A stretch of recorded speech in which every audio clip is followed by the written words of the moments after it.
ஆண்டவரே, நீரே என்னை மயக்கிவிட்டீர், நானும் மயங்கி போனேன். ஆண்டவரே, நீரே என்னை மயக்கிவிட்டீர், நானும் மயங்கி போனேன்.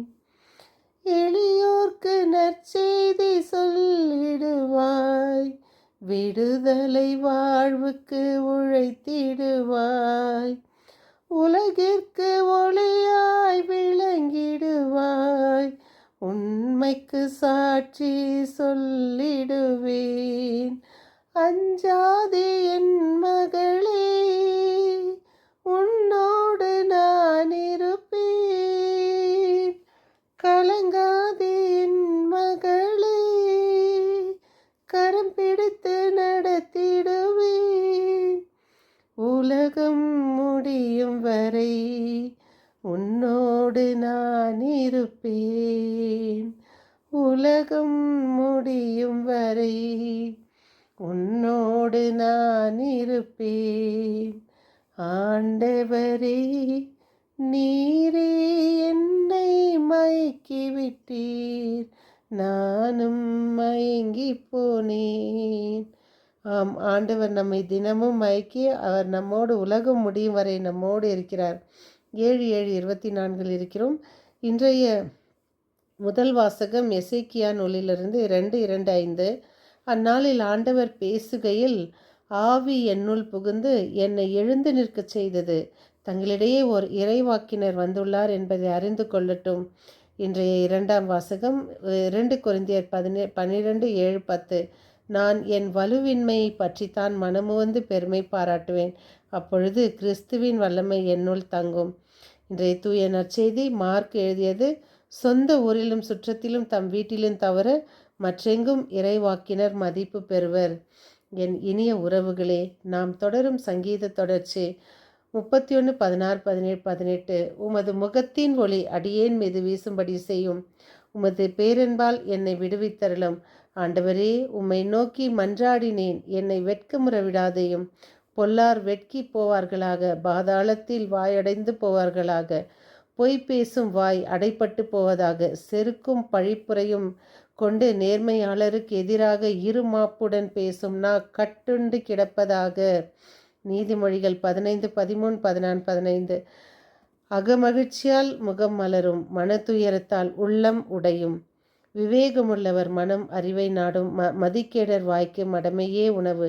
ஒடுக்கப்பட்டோருக்கு ஒவ்வொரு நாளும் தொல்லை நாளே, மனமகிழ்ச்சி உள்ளவருக்கோ எல்லா நாளும் விருந்து நாட்களே. ஒரு சகோதரர் வந்துட்டு ஒரு நாள் ரொம்ப அளவுக்கு மீறி என்னுடைய மகளுடைய திருமணம் இப்படி நடந்தது அப்படி நடந்ததுன்னு ரொம்ப பெருமையாக பேசினார். பேசி பாருங்கள், ஆண்டவருக்கு பிடிக்காத ஒன்று செருக்கு. அந்த செருக்கும் ஒருத்தர் மேலே பழிப்புரையும் நேர்மைக்கு எதிராக பேசுகிற இருமாப்பும் ப்ரைட் அண்ட் டிக்னிட்டி, இதெல்லாம் ஆண்டவருக்கு பிடிக்காத ஒன்று. ஒருத்தரை நம்ம பார்க்கும்போது அவங்க முன்னால் வேணும்னு ஒரு மேட்டிமையான பார்வை ஒரு மாதிரி ப்ரௌட் வாக்கு, இதெல்லாம் கடவுளுக்கு பிடிக்காது. இன்றும் அந்த சகோதரன் பொய் பேசுவாய் அடைப்பட்டு போவதாக, வாய் அடைப்பட்டு செருக்கும் பழிப்புரையும் கொண்டு நேர்மையாளருக்கு எதிராக இருமாப்புடன் பேசும் நான் கட்டுண்டு கிடப்பதாக. இன்றும் அவருக்கு வாய் திறக்க முடியாத கட்டுண்டு கிடக்குது.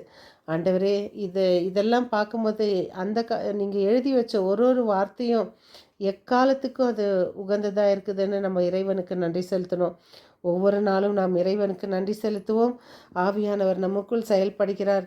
பாருங்கள், ஒரு ஊரில் வந்துட்டு ஒரு அட்வொகேட் இருந்தாராம். அந்த அட்வொகேட் அந்த ஊர்லேயே பிறந்து வளர்ந்து படித்து அந்த ஊருக்கு வந்துட்டு நியாயத்துக்காக போராட வந்திருக்கும் போது ஜனங்கள்லாம் அவர்கிட்ட போனோம் இல்லையா.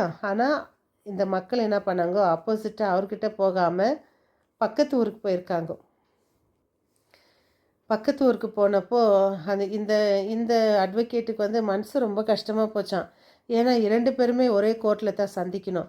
அப்போ 2 பேரும் அந்த கோர்ட்டில் சந்திக்கும் போது அப்போ இந்த ஜனங்களாம் சொல்கிறாங்களாம், ஓ இவன் அந்த பலானோட பையன் இவங்க அப்பா எங்கள் எங்கள் எங்கள் முன்னால் தான் வளர்ந்து அப்படியெல்லாம் சொல்லும்போது அந்த அட்வொகேட்டு ரொம்ப மனம் அப்படின்னா ஒரு ஃபீல் வரும் இல்லைங்களா.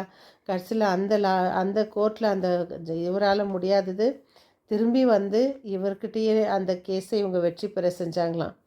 ஆனால் இறைமகனே மனிதனாக வந்து பிறந்த இந்த உலகத்தில் அவரை ஏற்றுக்கொள்ளலை, அவருக்கு மதிப்பு கொடுக்கல. தச்சர் மகன் அல்லவா, இப்படி தான் பேசினாங்க. அதனால் நாம் இறைவனுக்குள் வருவோம், மற்றவர்களை மதிக்க கற்றுக்கொள்வோம். மீண்டும் சந்திக்கும் வரை உங்கள் அன்பு தோழி.